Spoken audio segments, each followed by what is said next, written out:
Sometimes the most heartbreaking cries for help come from unexpected places. In a dusty frontier town, where justice wears a badge but doesn't always serve the innocent, Sheriff Wade Collier discovers something that will haunt him forever.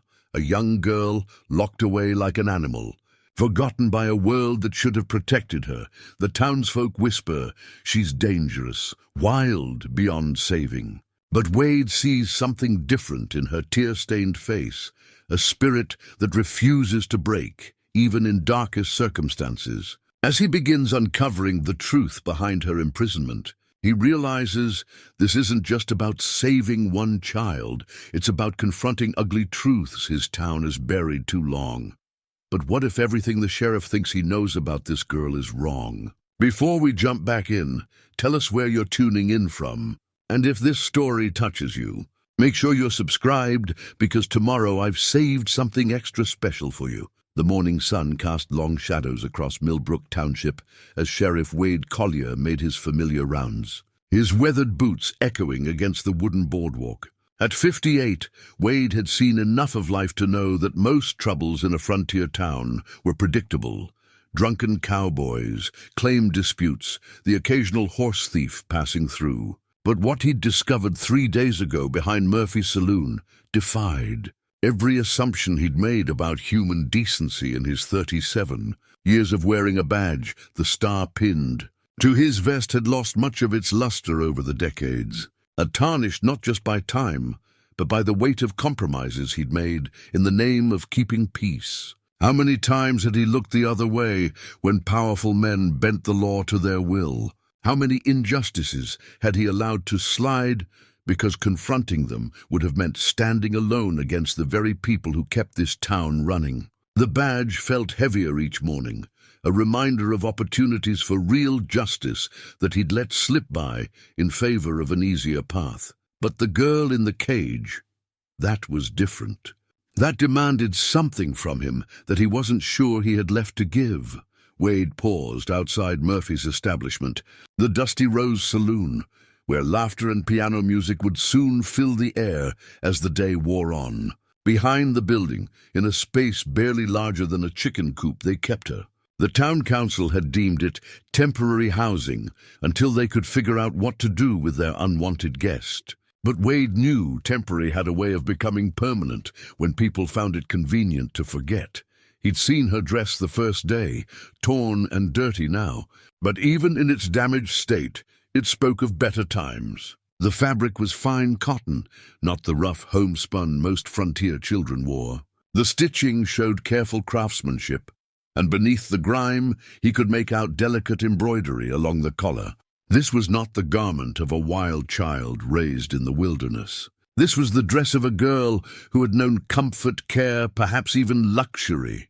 "Morning, Sheriff," Doc Morrison's voice interrupted his thoughts. The elderly physician approached with his medical bag, his face carrying the perpetual weariness of a man who'd seen too much suffering with too few means to address it.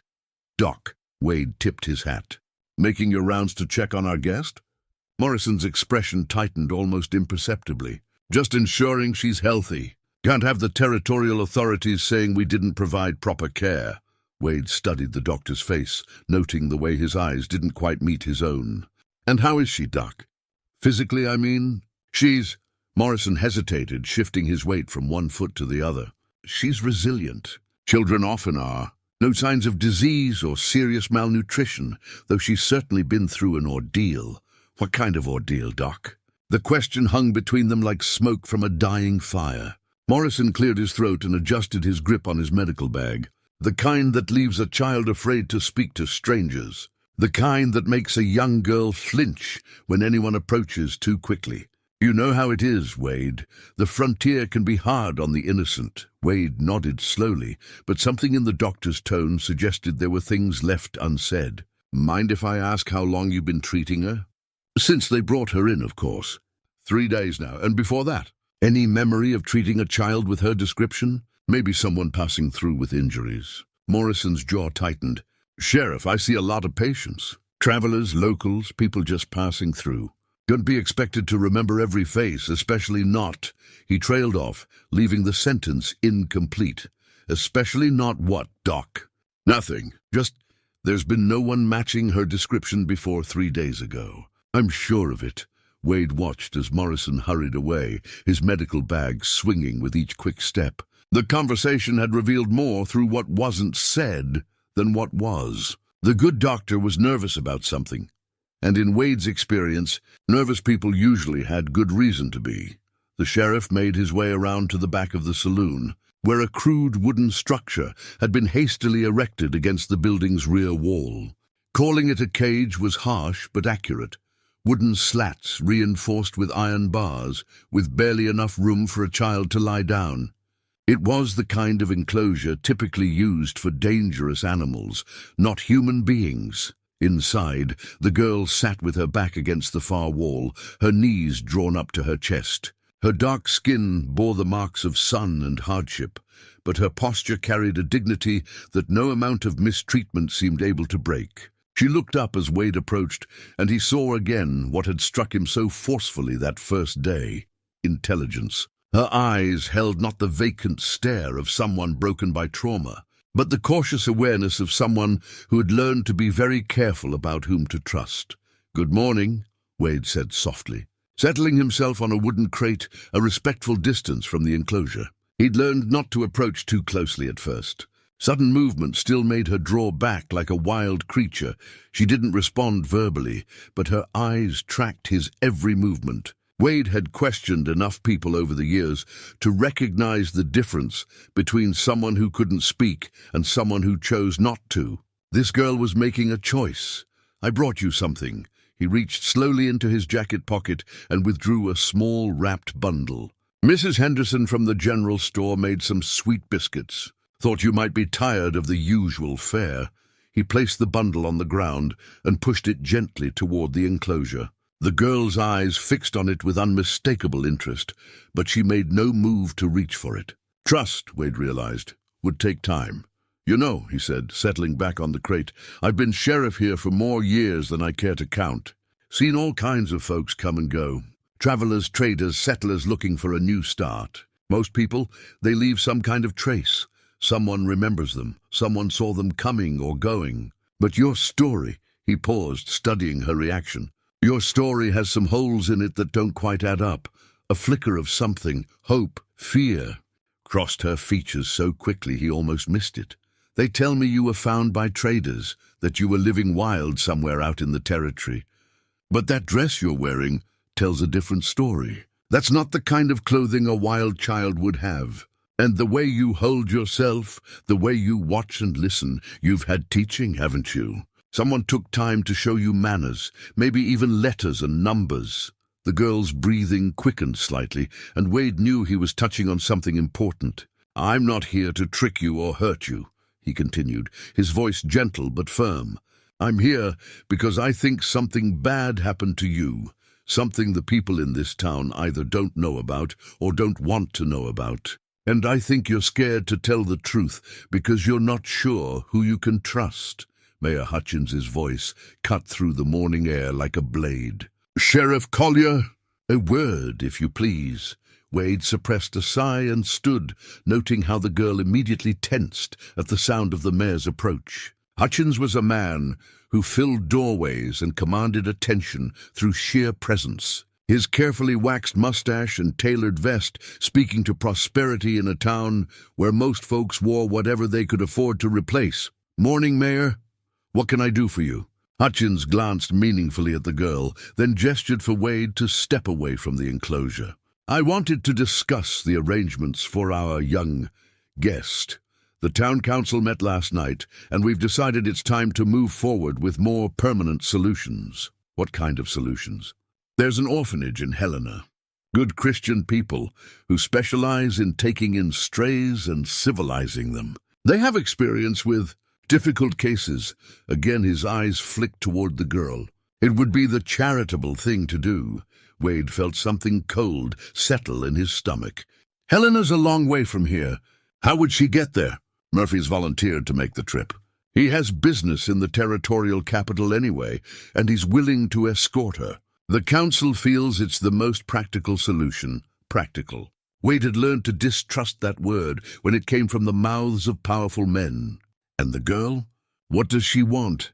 Hutchins' laugh held no warmth. Sheriff, she's a child, and a damaged one at that. Children don't always know what's best for them. That's why adults must make difficult decisions on their behalf. Maybe so. But before we send her off to Helena, don't you think we should make more effort to find out where she really came from? There might be family looking for her, people worried sick about what happened to her. The mayor's expression hardened. Sheriff, this town has been generous in providing for this child's care, but our charity has limits. We can't afford to feed and house every stray that wanders in from the territory. The longer we delay, the more it costs us. And frankly, some of our citizens are becoming uncomfortable with the arrangement. Uncomfortable how? Hutchins lowered his voice. Wade, you've lived here long enough to understand how things work. This is a peaceful town, and we intend to keep it that way. Some folks are worried that keeping her here might attract unwanted attention. The kind of attention that could be bad for business. Wade studied the mayor's face, reading between the lines of what he was really saying. You think someone might come looking for her? I think, Hutchins said carefully, that sometimes the past is better left buried. Sometimes asking too many questions about where someone came from can lead to complications that no one wants to deal with. Complications for whom, Mayor? The two men stared at each other in silence for a long moment. Finally, Hutchins adjusted his vest and forced a smile. Just think about what I've said, Sheriff. The council would like this matter resolved within the week, one way or another. As the mayor walked away, Wade turned back to the girl. She had been listening to every word, he realized, and the fear in her eyes had deepened. Whatever had happened to her, whatever had brought her to this place, she understood that powerful people wanted her gone, and that made Wade more determined than ever to find out why. That evening, Wade found himself unable to concentrate on the usual paperwork that filled his quiet hours. The mayor's words echoed in his mind, complications that no one wanted to deal with, the past better left buried. In his experience, people only talked that way when they had something to hide. He locked up the office and walked the short distance to Murphy's saloon, where the sounds of evening revelry were just beginning to build. The piano player was warming up, and the first customers of the night were settling in for drinks and cards. Wade nodded to Murphy behind the bar and made his way to the back door. The girl was exactly where he'd left her that morning, though someone had brought her a plate of food and a thin blanket. She looked up as he approached, and this time he saw recognition in her eyes. Not trust, not yet, but at least familiarity. Evening, he said, settling once again on the wooden crate. I was wondering if you might be willing to tell me your name. Real name, I mean. She regarded him silently for a long moment, then spoke in a voice barely above a whisper. Sarah. The single word hit Wade like a physical blow. Not because of the name itself, but because of how she said it, clearly, precisely, with perfect diction. This was not a child who had grown up wild in the wilderness. Sarah, he repeated gently. That's a good name. A proper name. Who gave it to you, Sarah? Her eyes filled with tears, but she didn't look away. My mama. And where is your mama now? The tears spilled over, running silent tracks down her cheeks. They took her away. Took Papa too. Said they were never coming back. Wade felt his chest tighten. Who said that, Sarah? Who took them? But she had withdrawn again, pulling her knees closer to her chest and turning her face away. Wade knew better than to push when someone was this fragile. Instead, he reached into his pocket and pulled out a piece of paper and a pencil stub. Sarah, I'm going to write down what you just told me. Not to get you in trouble, but so I can remember exactly what you said. Sometimes grown-ups forget important things children tell them. And I don't want to forget anything you've shared with me, he wrote carefully, noting the date and time, then folded the paper and put it back in his pocket. If you remember anything else, anything at all, I hope you'll tell me. I want to help you, but I need to understand what really happened. As he stood to leave, Sarah spoke again. Sheriff? Yes? They said I was nobody. Said nobody would come looking for somebody like me. The words struck Wade like a fist to the gut. He knelt down, so he was at her eye level, even with the bars between them. Sarah, whoever told you that was lying. You are somebody. You matter. And I'm going to find out what happened to your mama and papa, I promise you that. The next morning brought an unexpected visitor to Wade's office. Martha Henley, the school teacher, rarely had occasion to speak with the sheriff unless one of her students was causing trouble. She was a woman of perhaps 40, with graying hair pulled back in a practical bun and intelligent eyes behind wire-rimmed spectacles. Sheriff Collier. I hope you don't mind my coming by unannounced. Not at all, Miss Henley. What can I do for you? She settled herself in the chair across from his desk, her posture straight and determined. I'd like to discuss the child they're keeping behind Murphy's place. Wade leaned back in his chair. What about her? I think she should be in school. Miss Henley, I appreciate your concern, but the girl is only here temporarily. The council is making arrangements to send her to an orphanage in Helena. Martha's eyes flashed. Sheriff, I've been teaching children for more than 20 years. I know when a child has been educated and when they haven't. That girl has had schooling, probably quite good schooling. Her vocabulary, her bearing, even the way she sits, these are not the characteristics of a wild child. Wade studied the teacher's face. Martha Henley had a reputation for being both observant and honest, qualities that had occasionally put her at odds with the town's power structure when she advocated for children from poorer families. What makes you so certain? Yesterday evening, I took the liberty of walking past the saloon. I could hear her humming, Mozart, Sheriff. A child doesn't learn to hum Mozart living wild in the territory. Wade felt pieces of a puzzle beginning to shift in his mind. You spoke with her. Briefly. She's frightened, certainly, but she's also intelligent and articulate when she chooses to speak. Sheriff, someone taught that child to read and write. Someone loved her enough to give her a proper education. The idea that she was found living like an animal is preposterous. The council seems convinced. The council, Martha interrupted, may have reasons for accepting that story that have nothing to do with the truth.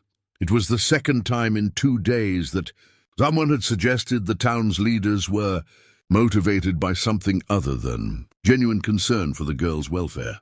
Wade made a decision. Miss Henley, would you be willing to help me with something? Something that might not be entirely official? Martha's expression didn't waver. If it involves helping that child, yes. I'd like to examine her belongings more carefully. See if there's anything that might tell us more about where she really came from. An hour later, Wade and Martha stood behind Murphy's saloon while the proprietor grudgingly unlocked the enclosure. Don't know why you're bothering, Murphy muttered. Girl doesn't have anything worth looking at.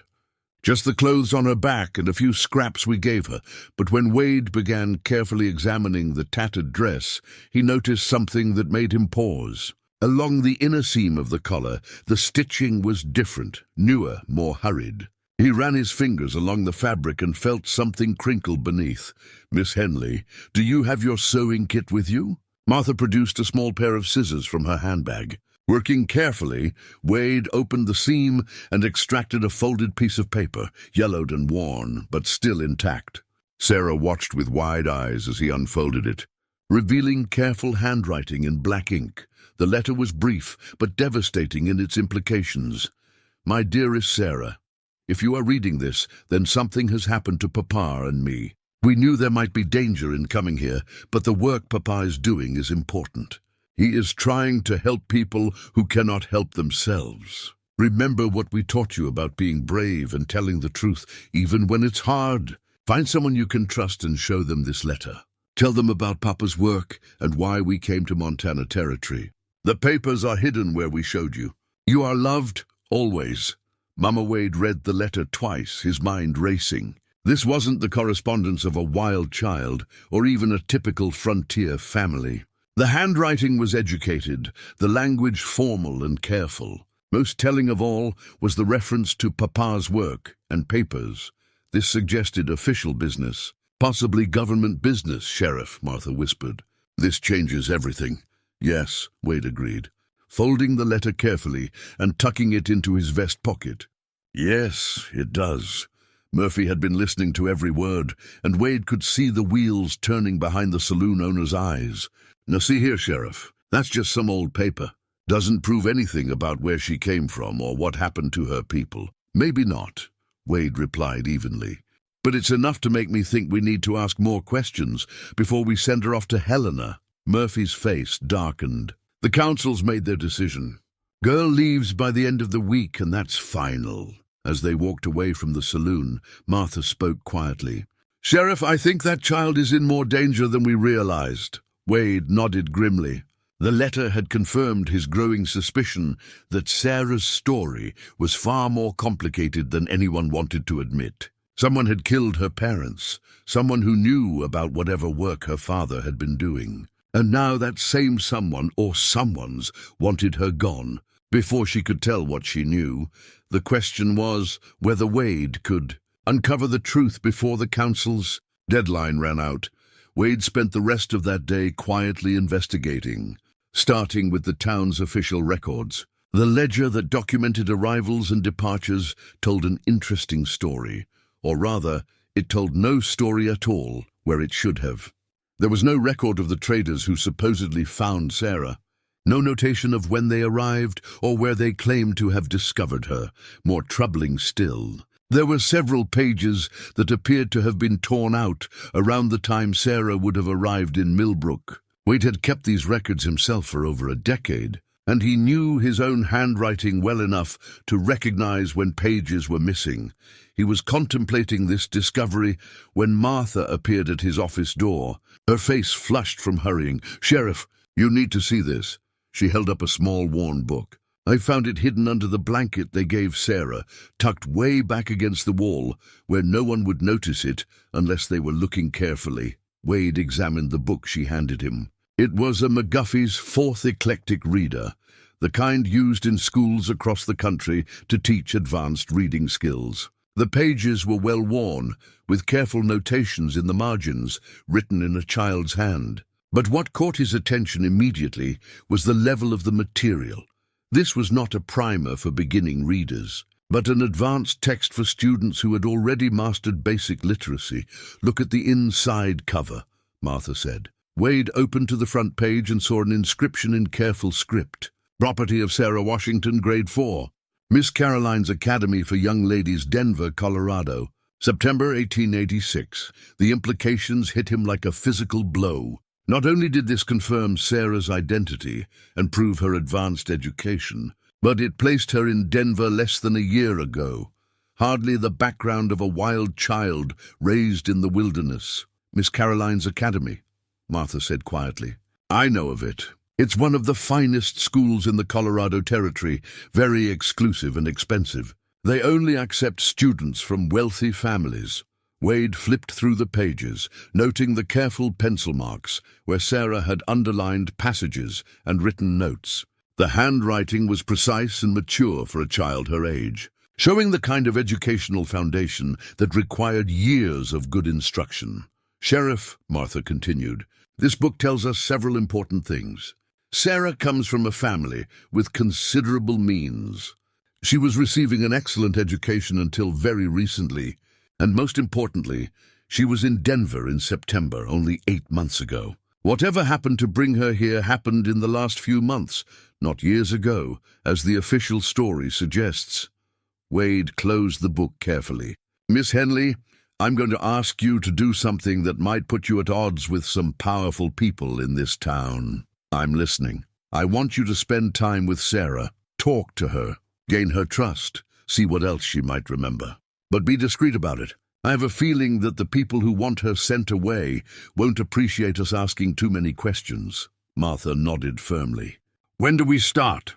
That evening, Wade found himself walking past the saloon more frequently than his usual rounds required. Each time he noted who was coming and going, who stayed longer than usual, who seemed to be having hushed conversations. What he observed troubled him. Murphy was entertaining a steady stream of visitors that night. Mayor Hutchins, of course, but also several other members of the town council, and a few men Wade didn't immediately recognize. All of them seemed very interested in discussing something in low voices, and all of them glanced frequently toward the back of the building where Sarah was kept. Around 9 o'clock, Wade positioned himself where he could observe without being seen and watched as the group gathered behind the saloon. Their voices were too low to make out specific words, but their body language suggested urgency and disagreement. "Problem is," he heard Murphy say, his voice carrying on the night air. "The girl's starting to talk. Sheriff's been asking questions, and that school teacher's been sniffing around too." Mayor Hutchins's response was too quiet to hear, but Wade caught the phrase, "before someone else comes looking."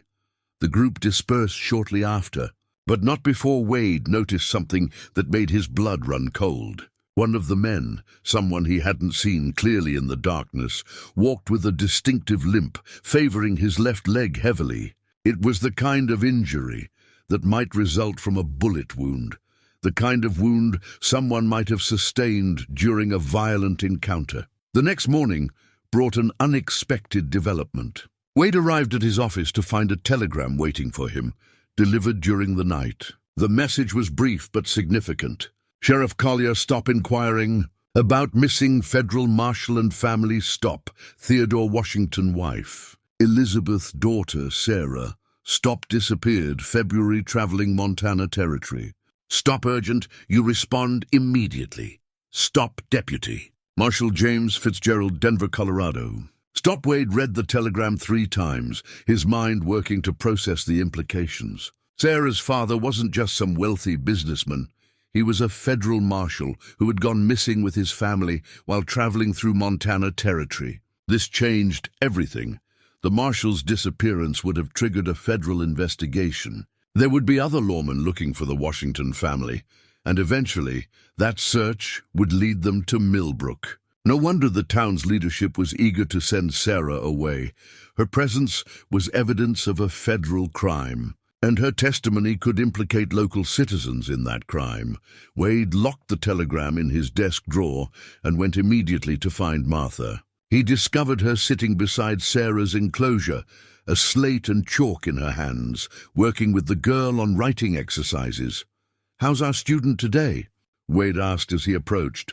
Sarah looked up and, for the first time, offered him something that might have been a smile. "Miss Martha is helping me practice my letters. I haven't had proper lessons in a long time." Martha stood and walked a few steps away from the enclosure, gesturing for Wade to follow. "Sheriff, this child has had extensive education. Her penmanship is excellent, her vocabulary is sophisticated, and she knows arithmetic that most children her age struggle with. She also knows French."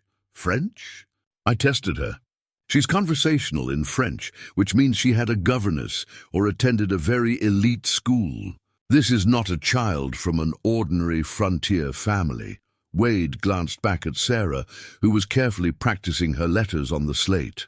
"Miss Henley, I need to tell you something, but not here. Can you meet me at my office in an hour?" When Martha arrived at the sheriff's office, Wade showed her the telegram. Her face grew pale as she read. "A federal marshal," she whispered. That means Sarah's father was here on official business, and someone killed him for it. It also means that other federal agents will eventually come looking for him and his family." Martha sank into the chair across from his desk. "The people who want her sent away. They're involved in whatever happened to her parents. That's what I'm thinking. And that means Sarah is in real danger. As long as she's here, she's a witness to federal crimes. But if they can ship her off to Helena, make her disappear into the territorial system, she becomes just another orphan with no family and no one looking for her." Wade nodded grimly. "Miss Henley, I think we're running out of time. The council wants her gone by the end of the week, and I'm betting they're not going to wait that long if they think federal agents might be getting close. What do we do?" Wade stood and walked to the window, looking out at the quiet street where citizens of Millbrook went about their daily business, unaware that their town was harboring the evidence of murder and federal crimes. We find out what really happened to Sarah's parents. And we do it fast, before the people responsible decide that Sarah knows too much to live. The following morning, Wade arrived early at the saloon to find Sarah awake and alert, sitting with her back against the wooden slats. She had been watching the sunrise through the gaps in her enclosure, and something about her posture suggested she had been thinking deeply about something. "Good morning, Sarah," he said, settling on his familiar crate. You're up early. I don't sleep much, she replied quietly. Too many dreams about things I don't want to remember. Wade studied her face, noting the dark circles under her eyes and the way her small hands trembled slightly. Would it help to talk about those dreams? Sometimes sharing the burden makes it lighter. Sarah was quiet for a long moment, then reached inside her dress and withdrew something she had kept hidden, a small gold locket on a delicate chain. Wade's breath caught in his throat as he realized she had been concealing this precious item since her arrival. "This was Mama's," she said, her voice barely audible. "She gave it to me the night they came."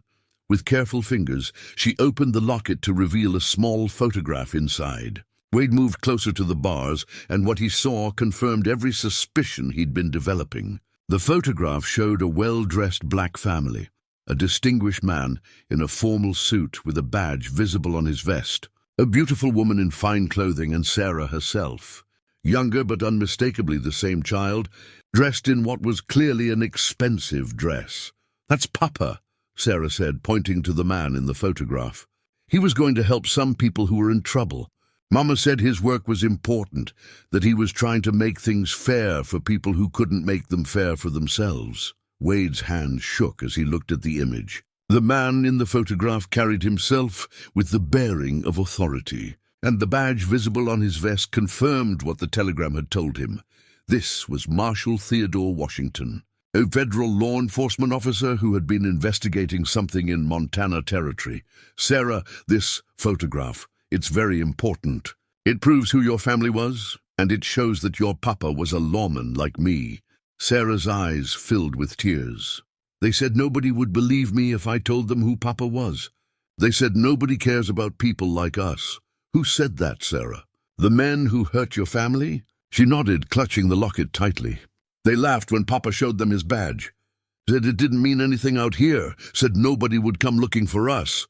Wade felt rage building in his chest, but he kept his voice gentle. "Sarah, I need you to tell me everything you remember about that night. I know it's hard, but it might help me find the men who hurt your family." Sarah took a shuddering breath. "We were camped by the river, about a day's ride from here. Papa said we were almost to the town where he needed to do his work. Mama was making supper when we heard horses coming." She closed her eyes, as if the memory was playing out behind her eyelids. "Papa told me to hide in the supply wagon under the canvas. He said no matter what happened, I should stay quiet and not come out until morning." "How many men were there?" 6, maybe 7. They were loud and rough, and they smelled like whiskey. Their leader was a big man with a scar on his face and a voice like gravel. He did most of the talking. Wade made mental notes of every detail. A large man with a scar and a distinctive voice. That description might help him identify the killer. "What did they want from your papa?" "Papers. They kept asking about papers, saying Papa had no business bringing federal documents into their territory. Papa tried to explain that he was there on official business, but they laughed. The scarred man said there was no law out here except what they made." Sarah's voice broke, and Wade could see the effort it took for her to continue. "They took Papa and Mama away from the camp. I could hear them talking, then shouting, then—" She trailed off, unable to voice what came next. "You don't have to say it. Sarah, I understand. In the morning, when I came out of hiding, the camp was all torn up. Papa and Mama were gone, and so were all our belongings, except what I had hidden with me. I walked for 2 days before some men found me and brought me here." Wade's mind was racing. The men who found her, were they part of the group that killed her parents, or were they innocent travelers who happened upon a lost child? Given what he now knew about the town's involvement in covering up the crime, he suspected the former. "Sarah, the men who brought you to town, do you remember anything about them?" "One of them walked funny, like his leg hurt, and another one kept saying I was lucky they found me before the wolves did. But he didn't sound like he thought I was lucky. He sounded angry. The man with the limp, Wade had seen someone matching that description among the group meeting behind the saloon. The pieces were starting to fit together in a picture that made his stomach turn. "There's something else," Sarah said, her voice dropping to a whisper. "I heard them talking that first night when they thought I was asleep. They said I was supposed to disappear like my parents." But then someone said it would look suspicious if another body turned up, that it was better to make me into nobody, just another orphan with no name and no family. Wade felt ice in his veins. These men hadn't just killed Sarah's parents, they had planned to kill her too, and only pragmatic concerns about attracting attention had saved her life. "Sheriff," Sarah continued, "they think I don't remember much because I was scared and little. But I remember everything. I remember their faces and their voices and the things they said. I know who they are." Wade leaned closer to the bars. "Sarah, this is very important. Do you recognize any of the men who killed your parents? Are any of them here in town?" Sarah looked directly into his eyes, and he saw something that hadn't been there before: resolve, determination, and a burning need for justice that reminded him powerfully of her father's photograph. "Yes," she said simply. "3 of them live right here in Millbrook, and one of them brings me my food every day." The locket caught the morning sun as Sarah held it, the gold gleaming like a promise of justice, waiting to be fulfilled. Wade knew that this small piece of jewelry and the photograph it contained could be the key to exposing the truth, if he could keep Sarah alive long enough to tell her story to the right people. But first, he needed to identify the killers walking free in his own town, armed with Sarah's revelations. Wade knew he needed physical evidence to support her testimony. That afternoon, he saddled his horse and rode out toward the river where Sarah had described her family's final camp. If there was any trace of what had happened that night, he was determined to find it. The ride took him through familiar territory, but Wade found himself seeing the landscape with new eyes. This wasn't just the peaceful countryside he'd patrolled for decades. It was the scene of a federal crime, a place where a family had been murdered for doing their duty. He found the campsite exactly where Sarah had described it, in a clearing beside the Millbrook River where travelers often stopped for the night. The area showed signs of long-ago disturbance, the blackened remains of a fire pit, flattened areas where wagons had been parked, and the kind of scattered debris that spoke of violence and hasty departure. Wade dismounted and began a careful search of the area, looking for anything that might have been overlooked by the killers. Years of investigating crimes had taught him that violent men often left traces they didn't intend to leave, especially when they thought no one would ever come looking. Near a stand of cottonwood trees, partially hidden by undergrowth that had grown up around it, he found what he was looking for: a wagon wheel. One of the large rear wheels that would have belonged to a substantial traveling wagon lay half buried in dead leaves and debris. But what made Wade's pulse quicken was the dark staining on the wooden spokes, stains that could only be dried blood. He knelt beside the wheel, examining it carefully. The blood had soaked deep into the wood grain and splattered across the iron rim in a pattern that spoke of violence. This wasn't the kind of staining that would result from a simple accident or even a frontier mishap. This was evidence of deliberate brutality, working methodically. Wade searched the immediate area around the wheel and found more evidence of the crime: torn fabric that looked like it might have come from a woman's dress, a brass button that could have been from a man's coat, and most telling of all, spent cartridge cases from what appeared to be multiple firearms. He gathered everything carefully, wrapping each piece in cloth to preserve it. This physical evidence, combined with Sarah's testimony and the photograph in her locket, was building a case that could bring federal justice to Millbrook if he could keep Sarah safe long enough to present it. As Wade rode back toward town, his mind was working through the implications of what he'd discovered. The wagon wheel had been left at the scene, which suggested that the killers had taken the Washington family's belongings and transportation for themselves. That meant somewhere in or around Millbrook there might be more evidence: a wagon that belonged to the murdered family, personal belongings that had been divided among the conspirators, perhaps even the official papers that Sarah's father had been carrying. But it also meant that the killers were confident they would never be investigated. They had left evidence at the scene because they believed no one would ever come looking for the Washington family. That kind of confidence suggested protection, the kind of protection that came from having local authority on their side. When Wade returned to town, the sun was setting and the streets were quieter. He stabled his horse and walked to his office, planning to secure the evidence before confronting anyone with what he'd found. But as he turned the corner onto Main Street, he saw Martha Henley hurrying toward him, her face pale with worry. "Sheriff, thank goodness you're back." "Something's happened." Wade felt his stomach drop. "Sarah?" "She's all right, but barely." Around noon, Doc Morrison came by with some men I didn't recognize. They said the territorial authorities had sent them to take her to Helena immediately, that there had been a change in plans. "What did you do?" "I insisted on seeing their paperwork. When they couldn't produce any official documents, I refused to let them take her. There was an argument and finally they left, but Sheriff, they were angry and they made threats." Wade's jaw tightened. "What kind of threats?" "They said I was interfering with official business, that if anything happened because of my meddling, it would be on my head." "But Sheriff, these weren't territorial agents. I've met territorial representatives before, and these men didn't have the bearing or the credentials. They were local men pretending to have authority they don't possess." Wade nodded grimly. His investigation was forcing the conspirators to move faster than they wanted, and that made them dangerous. "Where's Sarah now?" "Still behind the saloon, but I don't think she's safe there anymore." Murphy was furious when the men left without her. He made it very clear that this was going to be resolved one way or another before morning. Wade made a decision. "Miss Henley, I need to ask you to do something that might put you in danger. If it helps Sarah, I'll do whatever is necessary.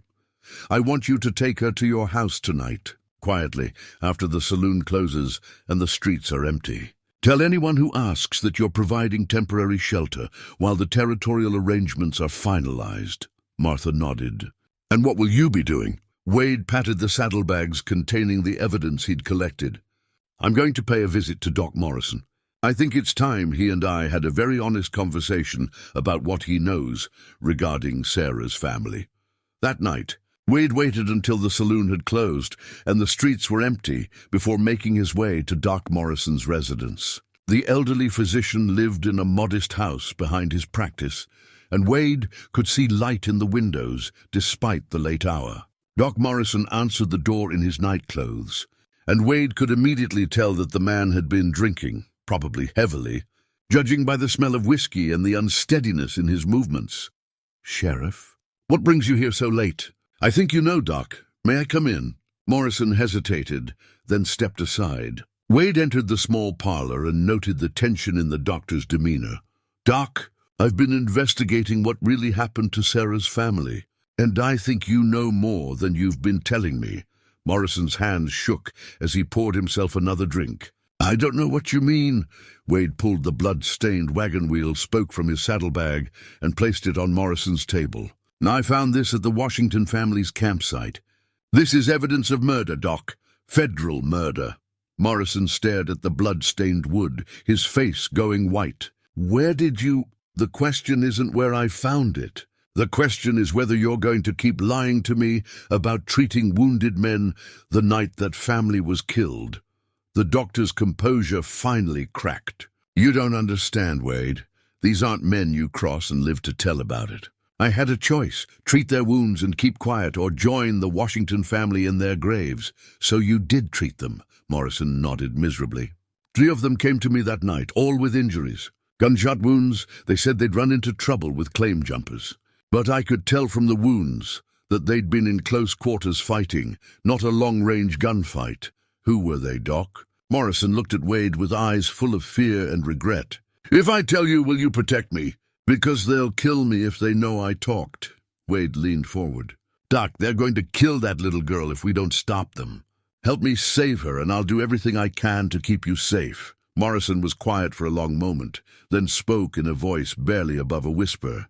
"Murphy was one of them. So was Joe Brennan from the livery stable. And the third was someone I'd never seen before. A stranger with a scar across his left cheek who seemed to be giving the orders." Wade felt the pieces falling into place. Sarah had mentioned a scarred leader, and now he had names to go with the faces. The conspiracy was smaller than he'd feared, but more dangerous because it included people he'd trusted. "Doc, I need you to write down everything you just told me. Date it, sign it, and I'll witness it. This testimony could save Sarah's life and bring justice for her family." As Morrison reached for his pen with trembling fingers, Wade realized they were running out of time. The conspirators knew their secret was unraveling, and desperate men were capable of desperate acts. The next morning brought a development that Wade hadn't anticipated. Mayor Hutchins appeared at his office earlier than usual, carrying a leather document case and wearing the kind of forced smile that usually preceded bad news. "Sheriff, I wanted to discuss the girl situation with you before the council meeting this afternoon." Wade looked up from the paperwork where he was documenting Doc Morrison's confession. "What about it, Mayor?" "Well, as you know, we've been trying to resolve this matter in the most appropriate way possible. The territorial orphanage arrangements have hit some snags, so we've been exploring other options." Hutchins opened his document case and withdrew a set of papers, laying them on Wade's desk with obvious pride. "I've managed to secure a very generous offer from a family in California who specializes in taking in children who need special guidance." Wade examined the documents, his suspicion growing with each line he read. The papers described Sarah as a ward of unknown parentage and authorized her transfer to a family in Sacramento for purposes of domestic service and moral rehabilitation. What made Wade's blood run cold was the financial arrangement described. The California family was paying the town of Millbrook a substantial sum for Sarah's placement. "Mayor, this isn't an adoption. This is a sale." Hutchins' smile faltered slightly. "Sheriff, you're being dramatic. This is a perfectly legal arrangement that benefits everyone involved. The girl receives a home and education, the receiving family gets assistance with their household needs, and our town is compensated for the costs we've incurred." Wade stood up slowly, his hand moving instinctively toward his gun belt. "Mayor, I've been sheriff here for a long time, and I've never seen anything like this. You're talking about selling a human being. Now see here, Wade." "No, you see here." Wade's voice carried a tone that made Hutchins step back. "This girl has a name, a family, and a story that you and your friends have been lying about since the day she arrived. I know who she is. I know what happened to her parents. And I know why you're so eager to make her disappear." Hutchins's face went through several expressions: surprise, calculation, and finally a cold hardness that Wade had never seen from the mayor before. "Sheriff, I think you're overwrought. Perhaps you need some time to think about what's best for everyone involved." "What I think," Wade replied, "is that you and your friends murdered Federal Marshal Theodore Washington and his wife. And now you're trying to cover it up by getting rid of the only witness." The words hung in the air, like gun smoke. Hutchins stared at Wade for a long moment, then carefully gathered up his papers. "That's a very serious accusation, Sheriff. The kind of accusation that could ruin a man's reputation. If it turned out to be false, it's also the kind of accusation that's about to become very public if that girl isn't safe and protected." After Hutchins left, Wade knew he was past the point of no return. The mayor's reaction had confirmed his suspicions, and the documents about selling Sarah had revealed the depths of the conspiracy's callousness. But it had also given him an idea. That afternoon, Wade made his way to Martha's house, where he found Sarah helping the schoolteacher prepare lessons for the next day. The change in the girl was remarkable. Away from the cage and in the company of someone who treated her with kindness and respect, she seemed to be regaining some of the confidence that her ordeal had stripped away. "Sarah, I need to ask you about something your father was carrying when your family was attacked. You mentioned papers, official documents related to his work. Do you remember anything specific about those papers?" Sarah looked thoughtful. "Papa had a big leather case that he kept locked. He said it contained contracts and agreements that were very important to the government. Something about land and mining rights and people who were cheating the territorial authorities." Wade's pulse quickened. "Do you remember where your father kept this case?" "In our wagon, in a special hiding place he built under the driver's seat. He showed me how to open it in case something happened to him and Mama. Sarah's eyes filled with tears. He said if anything bad happened, I should get the papers to another federal marshal or to a judge who could be trusted. Sarah, this is very important. If those papers still exist, they could be the proof we need to bring justice for your parents and keep you safe. Martha looked up from her lesson planning. Sheriff, are you thinking what I think you're thinking?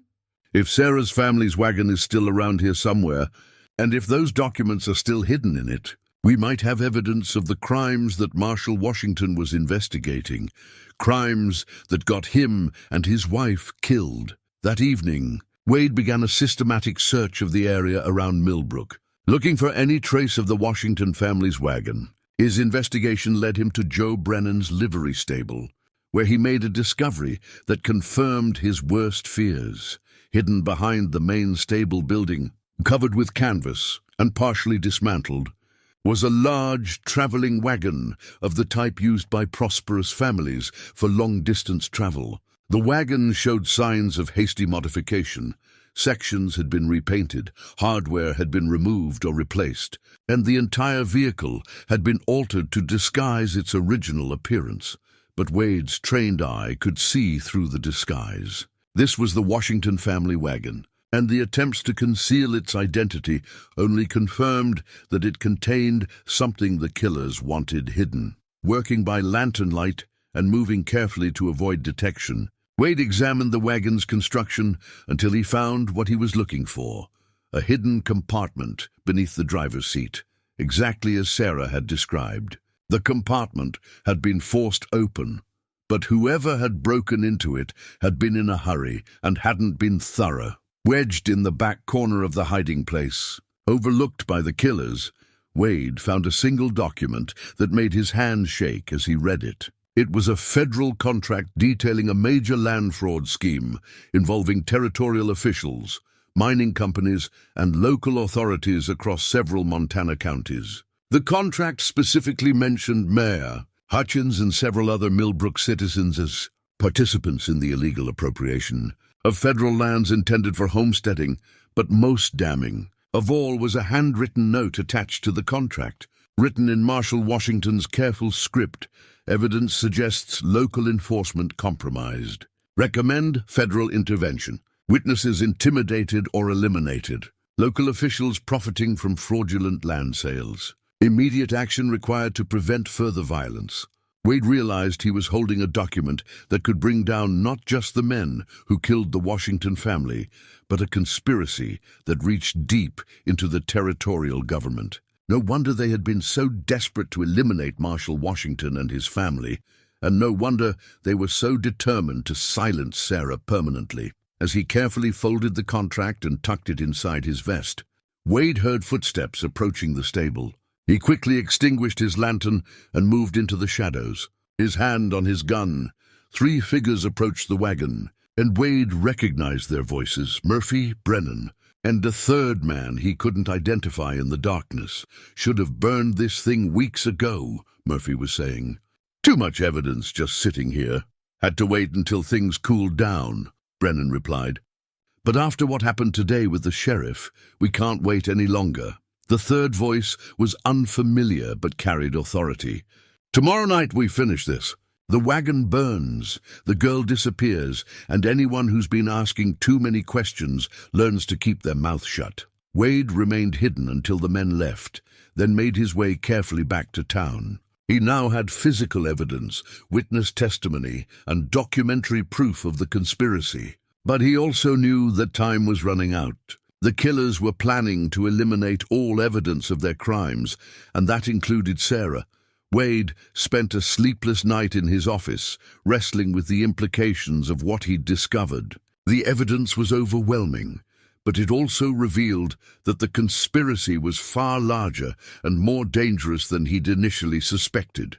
As dawn broke over Millbrook, he knew he needed help, the kind of help that could only come from federal authorities. He was preparing to send another telegram to Denver when Martha arrived at his office, her face pale with worry and her hands clutching a piece of paper. "Sheriff, you need to see this. I found it slipped under my door this morning. Wade took the paper and felt his blood turn to ice as he read it. It was a wanted poster, official in appearance, with Sarah's photograph and a description that identified her as a dangerous fugitive wanted for murder and theft in Colorado territory. The poster authorized a substantial reward for her capture and warned that she was armed and extremely dangerous. "This is a forgery," Wade said immediately. "Sarah is 12 years old. No territorial authority would issue a wanted poster for a child, especially not with these kinds of charges. That's what I thought.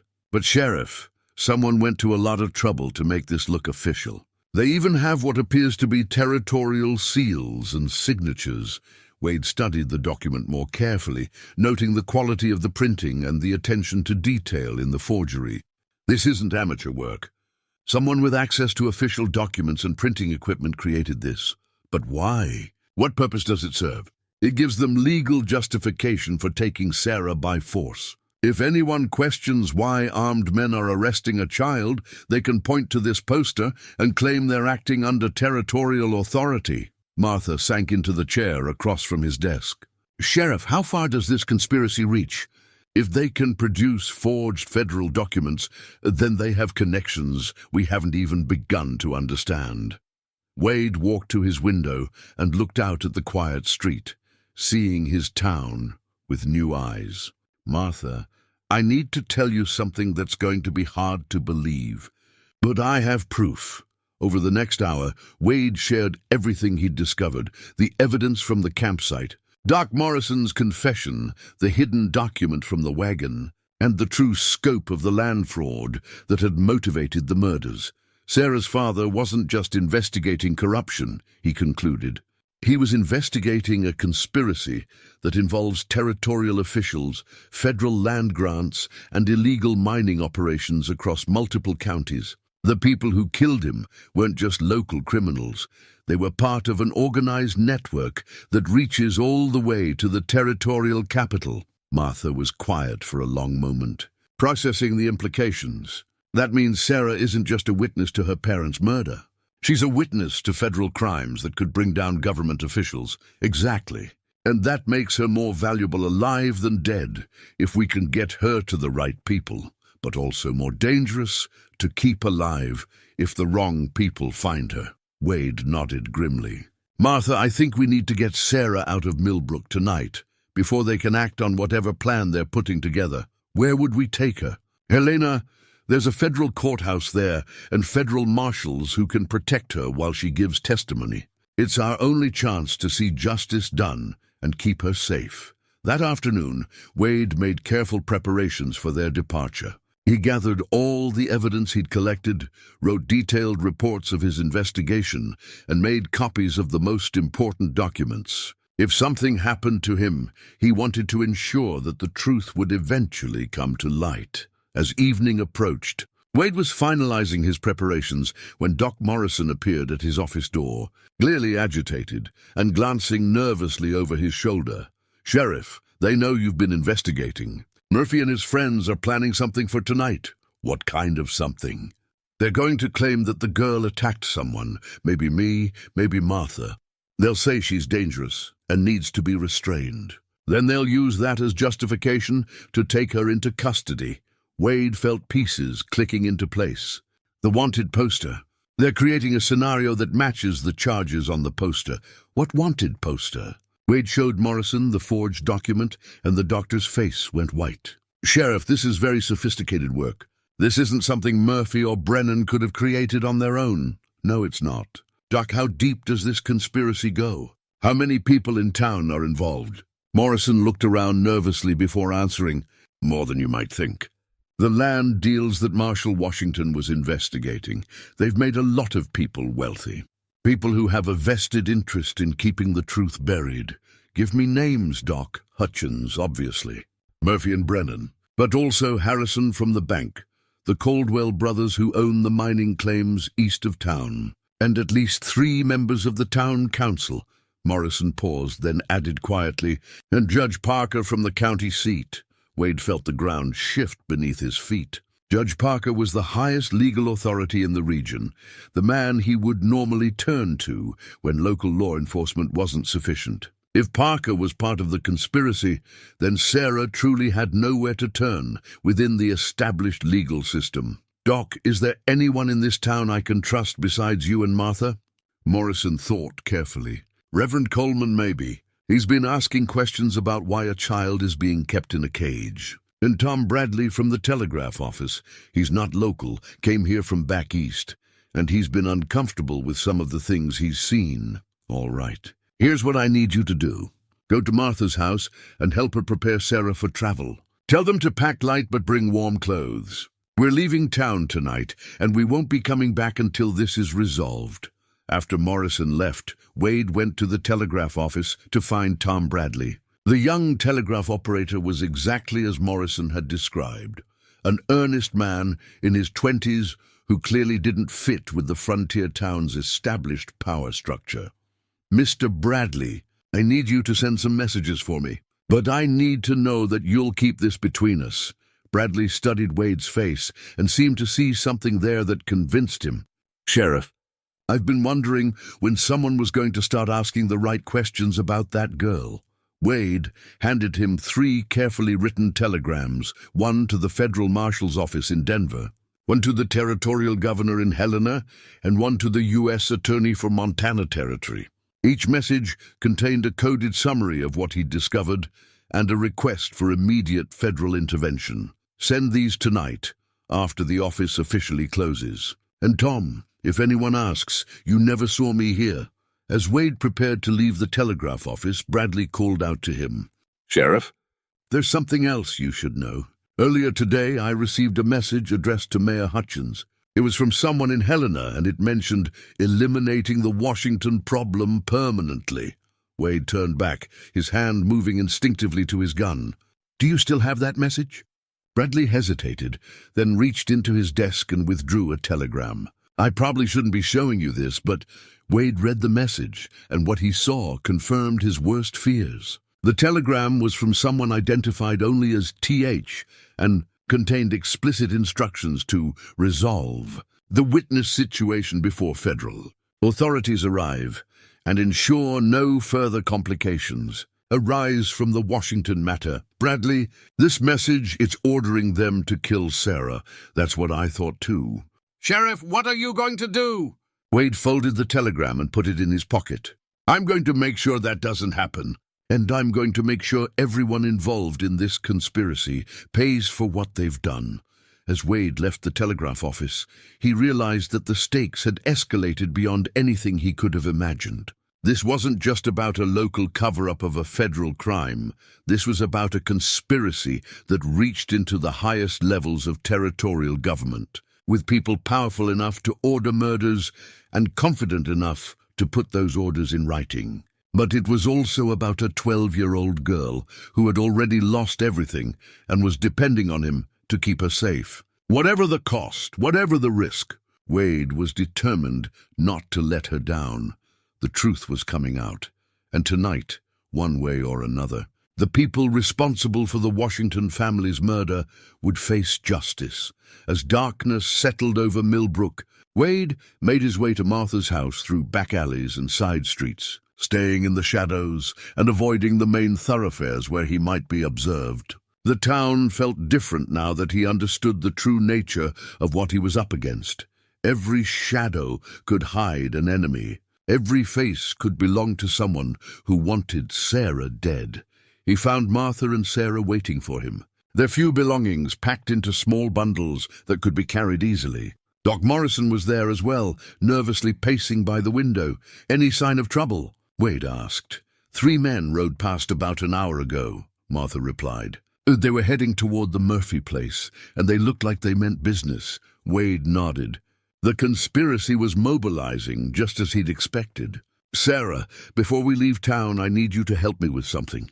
You mentioned that your father had hiding places for his most important papers. Besides the one in the wagon, did he have anywhere else he might have hidden evidence?" Sarah thought carefully. "Papa always said that if something happened to him, the most important things would be kept where only family could find them.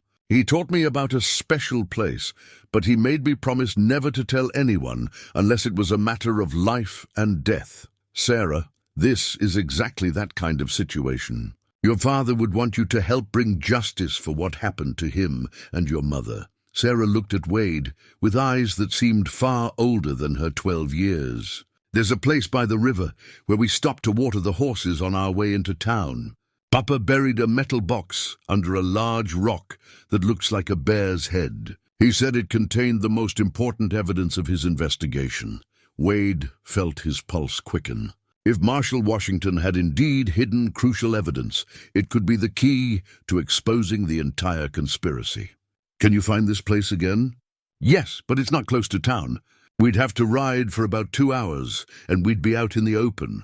Doc Morrison stopped pacing. Sheriff, if you're thinking of going after that evidence tonight, you need to know that Murphy and his friends are already planning to move against you. They know you've been investigating, and they're not going to wait much longer. All the more reason to get that evidence before they do. Wade turned to Martha. Miss Henley, I need you to take Sarah and start toward Helena. Follow the old mining road, stay off the main trail, and don't stop for anyone except federal marshals. I'll catch up with you after I retrieve whatever Marshal Washington hid. Sheriff, that's too dangerous. You'll be riding alone into a trap.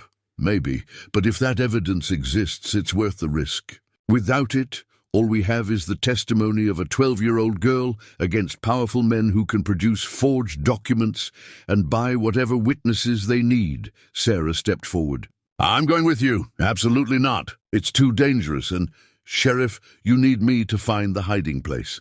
Papa was very careful about where he put things, and the landmarks might not be obvious to someone else. Wade studied her determined expression and realized she was right. Finding a hidden cache in the dark, in unfamiliar territory, would be nearly impossible without someone who knew exactly where to look.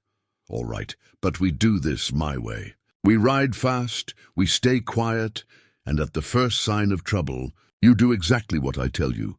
An hour later, Wade and Sarah were riding through the Montana darkness, their horses' hooves muffled by the soft ground along the riverbank. Wade had chosen the route carefully, avoiding areas where they might be easily spotted or ambushed. But he knew they were taking an enormous risk. Sarah proved to be an excellent guide, leading them unerringly through landscape that all looked the same to Wade's eyes. She seemed to have inherited her father's attention to detail and ability to navigate by subtle landmarks. There, she said quietly, pointing to a large boulder that rose from the riverbank like a sleeping animal. That's the Bear's Head Rock. Papa's hiding place is just underneath it. Wade dismounted and examined the area carefully. The ground around the base of the boulder had been disturbed at some point, but the work had been done skillfully, and the site had been carefully concealed. Using his hands and a small shovel from his saddlebags, Wade began digging where Sarah indicated. After several minutes of careful excavation, his shovel struck something metallic. Working more carefully now, he uncovered a small iron strongbox, the kind used by travelers to protect valuable documents. The box was locked, but Sarah produced a small key from the chain around her neck. Papa gave this to me before we left Denver. He said it was just in case. Wade opened the box by the light of a shielded lantern, and what he found inside took his breath away. The box contained a federal marshal's badge, proving definitively that Theodore Washington had been operating under federal authority. But more importantly, it contained a complete dossier of the land fraud investigation, including maps, financial records, witness statements, and a detailed report naming every participant in the conspiracy. The documents revealed the true scope of the criminal enterprise, a coordinated effort involving territorial officials, local authorities, mining companies, and land speculators to illegally claim federal lands intended for homesteading. The fraud involved millions of acres and hundreds of thousands of dollars in illegal profits. But most damning of all was a list of witnesses who had tried to report the fraud and what had happened to them. According to Marshal Washington's notes, at least 6 people had died under suspicious circumstances after attempting to expose the conspiracy. The Washington family's murder was just the latest in a series of killings designed to protect the criminal enterprise. "Sheriff," Sarah whispered, "someone's coming." Wade quickly closed the strongbox and listened. In the distance, he could hear the sound of multiple horses approaching fast. Too many horses to be casual travelers, and moving too purposefully to be anything other than a search party. "Sarah, we need to go, now." They mounted quickly and began riding back toward town. But Wade realized they were being pursued by riders who knew the territory better than he did. The sound of pursuit was getting closer, and he could see lantern light reflecting off the river behind them. "This way," Sarah said, turning her horse toward what looked like impenetrable brush along the riverbank. "There's an old deer trail that Papa showed me. It's narrow, but it connects to the mining road." Wade followed her into the undergrowth, trusting her knowledge of the area. The trail was barely wide enough for a horse, and branches scratched at them as they pushed through. But it was concealed from view and seemed to be leading in the right direction. Behind them, Wade could hear their pursuers reaching the area where they'd been digging. Shouts and curses indicated that the hiding place had been discovered. But the searchers hadn't yet figured out which direction their quarry had taken, after what felt like hours, but was probably only 30 minutes. They emerged from the trail onto the mining road. Wade could see the lights of Millbrook in the distance, but he knew they couldn't return to town. The conspiracy now knew that crucial evidence existed, and they would stop at nothing to prevent it from reaching federal authorities. "Sarah, we need to change our plans. We can't go back to town, and we can't meet up with Miss Henley as planned. We need to get this evidence to Helena ourselves, and we need to do it tonight." Sarah nodded, showing the same courage that had kept her alive through her family's murder and weeks of imprisonment. "How far is Helena?" "About 60 miles. If we push hard and change horses at the way stations, we can make it by dawn." As they began the long ride to the territorial capital, Wade reflected on how much had changed since that morning when he'd first seen Sarah in her cage. What had started as a simple investigation into a lost child had revealed a conspiracy that reached the highest levels of territorial government. But now, with Marshal Washington's badge and documents in his possession, Wade finally had the evidence needed to bring federal justice to Montana Territory. The question was whether they could stay alive long enough to deliver it. Behind them, the sounds of pursuit were growing fainter, but Wade knew their enemies wouldn't give up easily. Too much money and too many lives were at stake for the conspiracy to allow the truth to reach federal authorities. As they rode through the Montana night, Wade found himself thinking about the badge in his own vest pocket, tarnished and compromised by years of looking the other way when powerful men bent the law to their will. But tonight, for the first time in years, he felt like he was truly serving justice. Whatever happened in Helena, whatever the cost of standing up to the conspiracy, Wade was determined to ensure that Marshal Theodore Washington's final investigation would not have been in vain. The ride to Helena tested both Wade and Sarah beyond their limits. They changed horses twice at remote way stations, pushing their mounts hard through the mountain passes while constantly watching for signs of pursuit. As dawn broke over the territorial capital, both rider and horse were exhausted, but they had made it. Helena bustled with the activity of a growing city, but Wade knew that size offered both protection and danger. Federal authorities would be here, but so might be allies of the conspiracy. He needed to reach the right people quickly, before word of their arrival could spread to the wrong ears.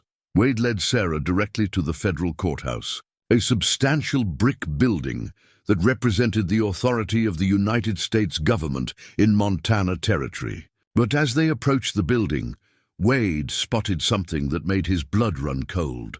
Horses bearing the brands of men from Millbrook were tied up outside. "Sarah, they got here ahead of us somehow. The conspiracy has people here, then what do we do?" Wade studied the building, noting the various entrances and the number of people moving in and out. "We need to find another way to contact the federal authorities. The telegraph office, if we can get word to the U.S. Attorney's office in Washington." They can send marshals who aren't compromised by local connections. The Territorial Telegraph Office occupied the ground floor of a commercial building several blocks from the courthouse. Wade and Sarah made their way there carefully, staying in crowds and avoiding open spaces where they might be easily spotted. Inside the telegraph office, Wade was relieved to find that the operator was a stranger, a middle-aged man who showed no recognition when Wade introduced himself. More importantly, the man seemed honest and professional, the kind of federal employee who took his duties seriously. "I need to send an urgent message to the U.S. Attorney's Office," Wade explained. "This is a matter of federal crimes and witness protection." The operator, whose nameplate identified him as William Hayes, studied Wade's badge and the documents he produced. "Sheriff, I can send your message, but I should tell you that there have been several people here this morning asking about anyone trying to contact federal authorities. They seemed very interested in intercepting communications." Wade felt ice in his veins. "What kind of people?" "Local officials," they said, but they had the bearing of men who were used to getting their way through intimidation rather than authority. Wade made a decision. "Mr. Hayes, I'm going to ask you to do something that might put you in danger, but it's the only way to see justice done." He pulled out Marshal Washington's badge and documents, showing them to the telegraph operator. This badge belonged to Federal Marshal Theodore Washington, who was murdered along with his family while investigating territorial corruption. The men who killed them are now in Helena, trying to prevent word of their crimes from reaching federal authorities. Hayes examined the badge carefully, then looked at Sarah. "This child? She's the marshal's daughter?" "Yes. She's the only surviving witness to her parents' murder, and she can identify the killers. But if we can't get federal protection for her, she'll be the next victim." Hayes was quiet for a moment, then nodded decisively. "Sheriff, I've been a federal employee for 20 years, and I swore an oath to support the Constitution and the laws of the United States. If federal crimes have been committed, then it's my duty to help see that justice is done." Wade dictated a careful message to the U.S. Attorney, detailing the murders, the conspiracy, and the evidence they had recovered. Hayes transmitted the message with expert efficiency, his telegraph key clicking rapidly as he sent the urgent communication to Washington. But as Hayes was finishing the transmission, the door to the telegraph office burst open and 3 armed men entered. Led by a figure Wade recognized with shock, Judge Parker himself, the man who was supposed to represent justice in the region. "Step away from that telegraph key," Parker ordered, his hand on his gun. "This communication is unauthorized and interferes with territorial jurisdiction." Wade moved to put himself between the judge and Sarah, his own hand moving toward his weapon. "Judge Parker, you're interfering with federal law enforcement." Parker's laugh was cold and bitter. "Federal law enforcement? Sheriff, you're harboring a fugitive wanted for murder in Colorado Territory. You're the one who's violated federal law. That wanted poster is a forgery, and you know it. Prove it," Parker replied. "In a court of law with proper evidence and procedures. Until then, that girl is in my custody." Hayes spoke up from behind his telegraph equipment. "Judge Parker, I should inform you that the message has already been transmitted to federal authorities. The U.S. Attorney's Office has been notified of the situation." Parker's face went white with rage. "You had no authority to send unauthorized communications. That's a federal crime." "No, sir," Hayes replied calmly. "Transmitting lawful communications to federal authorities is exactly what I'm authorized to do, and I believe the U.S. Attorney will be very interested in the evidence Sheriff Collier has presented." Wade realized that they had reached the point of no return. The conspiracy was now exposed, but the conspirators were still powerful enough to fight back. What happened in the next few minutes would determine whether justice would be served or whether the truth would be buried with them. "Judge Parker, it's over. The evidence has been sent to Washington, and federal marshals will be here soon. Your best chance now is to cooperate with the investigation." Parker's hand moved toward his gun. "Sheriff, you've made a grave mistake. There are forces at work here that you don't understand, powers that reach far beyond Montana territory. But before Parker could draw his weapon, the sound of approaching horses filled the street outside. Through the window, Wade could see a group of riders wearing federal badges, U.S. Marshals, who had been closer to Helena than anyone had expected. Hayes smiled grimly. "Judge Parker, I believe those are the federal authorities that Sheriff Collier requested. Perhaps you'd like to explain to them why you're threatening a fellow law enforcement officer." The federal marshals who entered the telegraph office were led by a tall, weathered man whose badge identified him as Deputy Marshal James Fitzgerald, the same official who had sent the initial telegram inquiring about the missing Washington family. His presence was both a relief and a validation of Wade's desperate gamble. "Sheriff Collier, I presume." Fitzgerald's voice carried the authority of federal law enforcement. "We received your communication and came as quickly as possible." Wade nodded, his hand still resting on his gun as he kept his eyes on Judge Parker and his men. "Marshal Fitzgerald, I have evidence of federal crimes, including the murder of Marshal Theodore Washington and his family." Judge Parker stepped forward. His politician's smile firmly in place despite the tension in the room. "Marshal Fitzgerald, I'm afraid you've been misled. Sheriff Collier is harboring a fugitive wanted for serious crimes in Colorado territory. This girl is dangerous and has been evading legal custody." Fitzgerald studied Parker carefully, then looked at Sarah, who was standing close to Wade with remarkable composure for a child who had endured so much. "Judge Parker, I have the original wanted poster you're referring to in my files. It was issued by federal authorities in Colorado and sent to all territorial marshals." Wade felt his heart sink, but Fitzgerald continued. "The problem is, according to our records, no such poster was ever legitimately issued. In fact, our investigation suggests it's a sophisticated forgery designed to provide legal cover for illegal actions." Parker's confident expression faltered. "That's impossible." "I have the original documentation that we've traced to a printing operation in Denver that produces fraudulent federal papers for criminal enterprises." Fitzgerald's voice was steel. "Judge Parker, you're under arrest for conspiracy to commit murder, obstruction of federal justice, and fraud against the United States government." The next few minutes passed in a blur of action. Parker's men reached for their weapons, but they were outnumbered and outgunned by the federal marshals. Within moments, the would-be kidnappers were disarmed and in custody, and Judge Parker was wearing federal handcuffs. But Wade's attention was focused on Sarah, who had moved to the telegraph equipment and was staring at Hayes's key with intense concentration.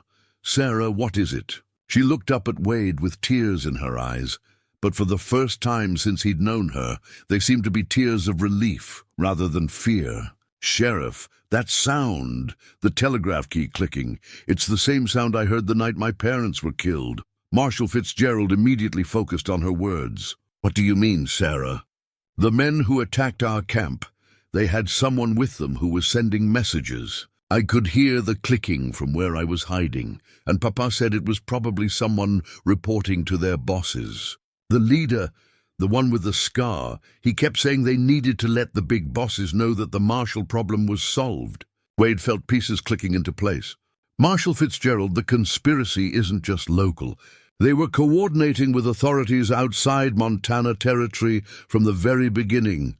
Fitzgerald nodded grimly. "That matches what we've discovered in our investigation. This land fraud operation involves criminal enterprises in multiple territories, with coordination through telegraph networks.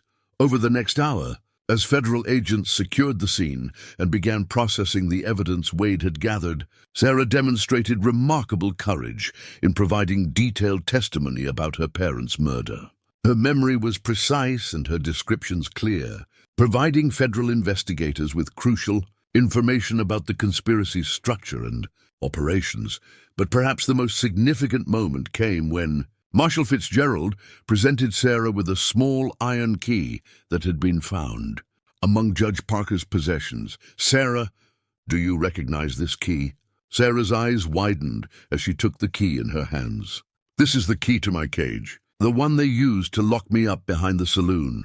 Wade watched as Sarah held the key, studying it as if it represented everything that had been done to her and her family. Then, with a sudden movement that surprised everyone, she walked to the window and threw the key into the street with all her strength. "I don't ever want to be locked up again," she said firmly. "And I don't want anyone else to be locked up the way I was." Marshal Fitzgerald smiled, the first genuine warmth Wade had seen from the federal agent. "Sarah, I can promise you that's not going to happen. You're under federal protection now, and the people who hurt your family are going to face justice." As federal agents prepared to transport the prisoners and continue their investigation, Wade realized that his role in this extraordinary case was coming to an end. He had done what he set out to do. He had uncovered the truth, protected an innocent child, and ensured that federal justice would be served. But he also realized that Sarah's journey was just beginning. She would need to testify in federal court, and she would need time and support to heal from the trauma she had endured. "Sheriff," Sarah said, as the federal agents prepared to escort her to safety, "thank you for believing me when no one else would." Wade knelt down, so he was at her eye level. "Sarah, you're the bravest person I've ever met. Your parents would be proud of how you honored their memory by telling the truth." As Wade watched Sarah leave Helena under federal protection, he felt something he hadn't experienced in years, the satisfaction of knowing he had chosen courage over comfort, justice over convenience. The tarnished badge on his vest seemed a little brighter as he prepared for the long ride back to Millbrook, where he would face whatever consequences awaited a sheriff who had chosen to do the right thing. 6 months later, the sound of a new school bell rang across Millbrook Township, its clear, bright tone carrying a message of hope and renewal to a community that had spent too long in the shadow of corruption and violence. Sheriff Wade Collier stood outside the schoolhouse, listening to the bell that had been purchased with funds recovered from the territorial land fraud investigation. The federal government had returned millions of dollars in stolen assets to their rightful owners, and a portion of those funds had been designated for community improvements in the towns that had suffered. Under the conspiracy's influence, the bell had been Sarah's idea. Wade watched as children filed into the schoolhouse for the morning lessons, led by their teacher, Martha Henley, whose courage in helping to expose the truth had earned her recognition from territorial authorities and the gratitude of parents who now understood how close their community had come to complete moral collapse. Among the children was Sarah herself, now living permanently with Martha after federal authorities had determined that she had no other living relatives. The girl, who had once been caged like an animal, now walked freely into school each morning, her head held high and her spirit restored by months of kindness, education, and the knowledge that justice had been served. Wade had watched Sarah's transformation with amazement and profound satisfaction. The frightened, traumatized child, who had whispered her name in the darkness behind Murphy's saloon, had grown into a confident, articulate young woman who spoke passionately about her plans to become a teacher herself someday. Inspired by Martha's example and determined to help other children who might find themselves in desperate circumstances, the federal investigation had exceeded even Wade's expectations in its scope and impact. 17 territorial and federal officials had been arrested, including Judge Parker and Mayor Hutchins. Murphy and Brennan had been convicted of murder and sentenced to hang. The land fraud conspiracy had been completely dismantled, with millions of acres returned to legitimate homesteaders and mining claims, most importantly for Wade's peace of mind. The investigation had vindicated Marshal Theodore Washington's work and honored the memory of his sacrifice. The federal courthouse in Helena now displayed a plaque recognizing Marshal Washington's dedication to justice and the courage of his daughter in ensuring that his final investigation led to the exposure of territorial corruption. But perhaps the most significant change had been in Millbrook itself. The removal of the corrupt officials had allowed honest citizens to step forward, and rebuild their community's moral foundation. New leadership had been elected, new businesses had been established by people who believed in fair dealing, and the town had begun to attract settlers who were drawn by reports of a community committed to justice and opportunity for all. Wade's own role in the transformation had brought him recognition that he sometimes found uncomfortable. The territorial governor had commended him for his courage in standing up to corruption, and federal authorities had offered him positions with greater responsibility and higher pay. But Wade had declined all such offers, choosing instead to remain in Millbrook as its sheriff, determined to ensure that the town never again fell under the influence of criminal conspiracies. The morning bell finished ringing, and Wade made his way to the schoolhouse door. Through the window, he could see Sarah helping younger children with their reading.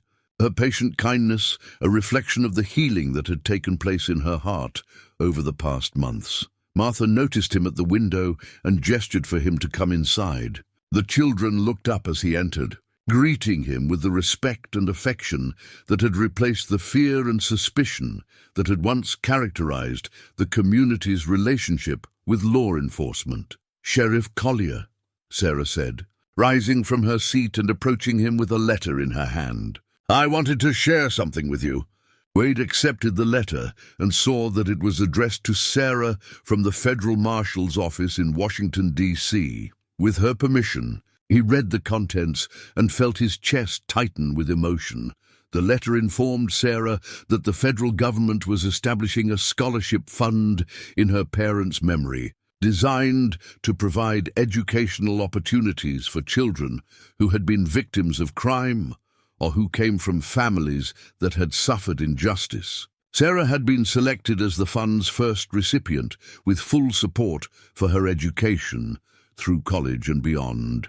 "Sarah, this is wonderful news. Your parents would be so proud of what you've accomplished and the way you've honored their memory," Sarah smiled. But Wade could see the mixture of joy and sadness in her eyes that would probably always be part of her response to reminders of her parents. "Sheriff, I've been thinking about what I want to do with this opportunity." "What's that?" "I want to study law like Papa did. I want to become a federal marshal someday so I can help other families who might be in trouble the way we were." Wade nodded, not trusting himself to speak for a moment. The idea of Sarah following in her father's footsteps, of her transforming her trauma into a mission of justice and protection for others, seemed like the perfect resolution to everything they had endured together. "Sarah, I think that's exactly what your father would have wanted.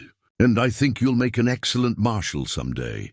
As Wade prepared to leave the schoolhouse and continue his morning rounds, Sarah called out to him one more time, "Sheriff, I never did thank you properly for saving my life."